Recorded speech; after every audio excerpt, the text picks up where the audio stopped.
All we are saying is save our planet. Dialogue. When I was your age and a demonstration, say, against the Vietnam War, prejudice, or environmental, we just cut out of class no matter what. By the way, do you remember the Crosby, Stills, Nash and Young song, Teach Your Children Well? Well, today's students go to demonstrations as a class trip. I guess that's progress, but why? The world is in a more dire situation today, unfortunately. Chance. It's our planet, take it back. It's everybody's birthright, and that's a fact. We want the world, and we want it back again. When do we want it back? Now. So remember, all we are saying is save our planet. All we are saying is save our planet. All we are saying is save our planet. Imagine all the people. Peace.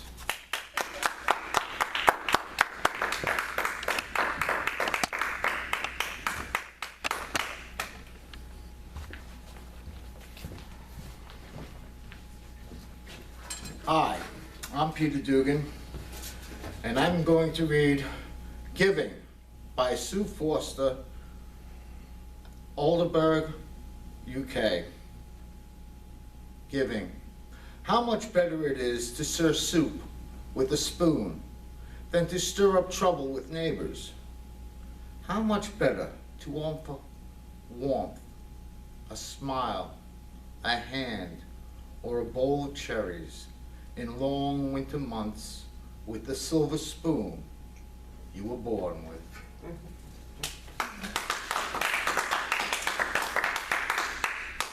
My next poem is by Jeanette Powers from Salinas, Kansas.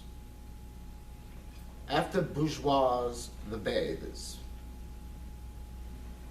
I hope I pronounce her name, bourgeois the bathers. Don't forget how to listen, or if you have, drop everything and run to a sandbar in a river. You'll probably have to swim. Take off your shoes before you leave. Take off your clothes before you get there. It'll be chill and brisk.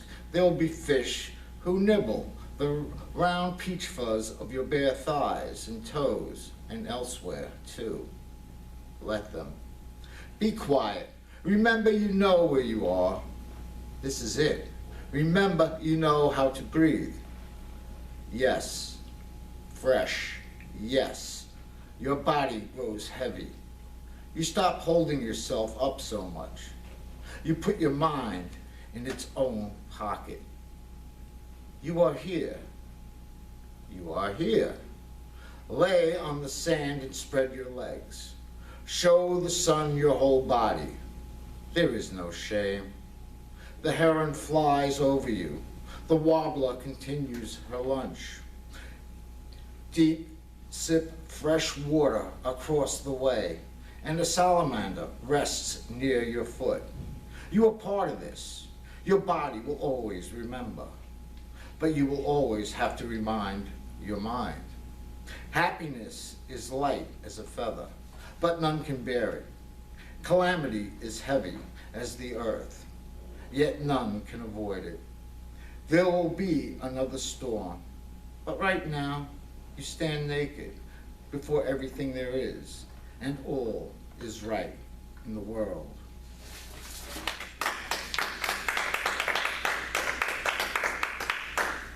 And here's my poem, Life on the Periphery. Balancing between the dream and reality, happiness walks a tightrope laden with a heavy burden. Twilight blends with the city's skyline, an image that paces and prowls the cage of society's state of mind as commuters are herded like cattle, crowd onto the train.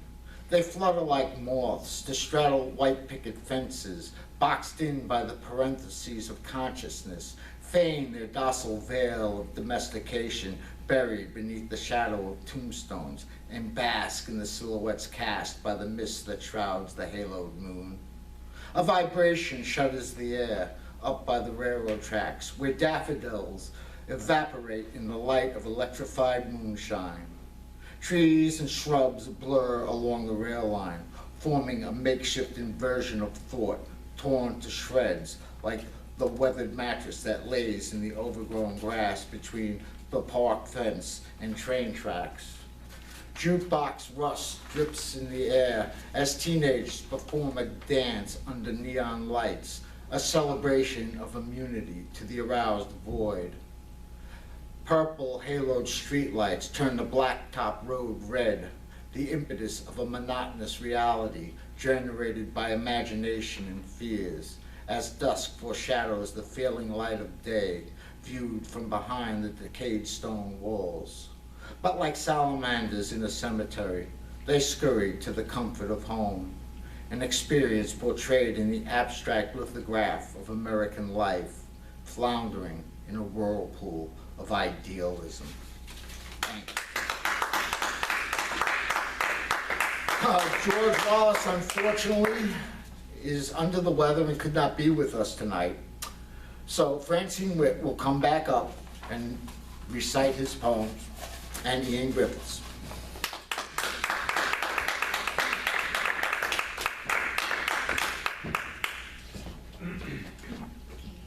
Hello, I'm still Francine Witt. Okay, this is Ian Griffiths from Aldeburgh, UK. Hymn. There is a line that's drawn against the sky, a line that's grown and lasts through time, and seen from east, north, south, or west, it is the line my soul knows best. And though it is only silhouette of hill, its sentence and its truth sustain me still. It matters not how far I roam, that line will always speak of home. In life I've traveled wide and far, and fortune been my guiding star. I knew I never lost could be, so much that long line meant to me.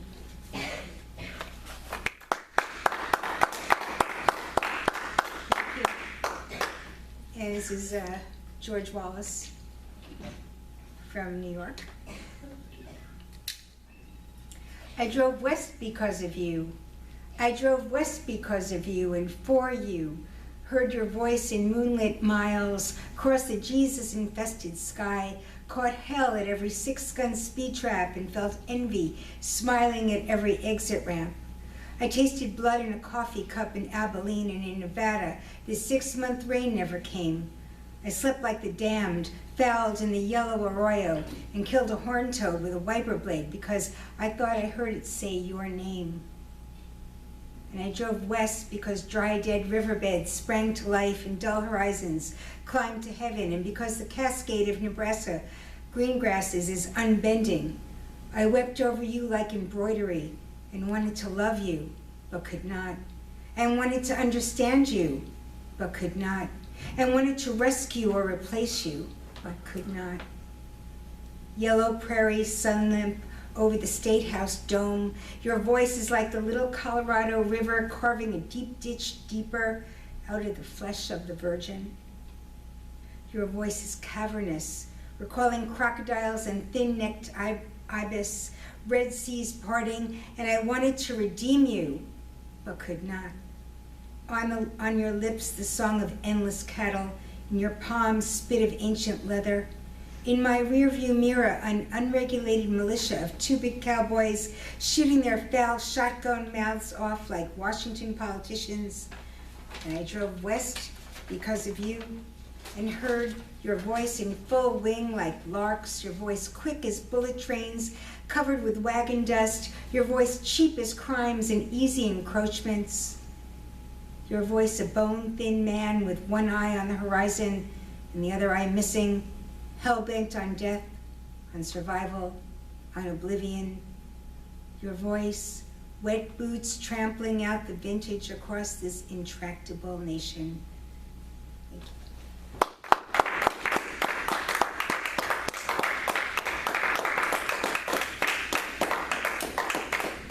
I'd like to thank all our readers.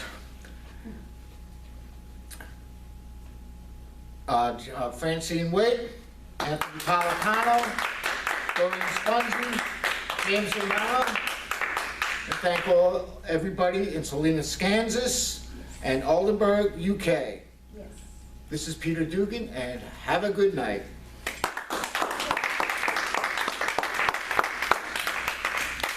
All right, when I get it home, we're gonna see what happens.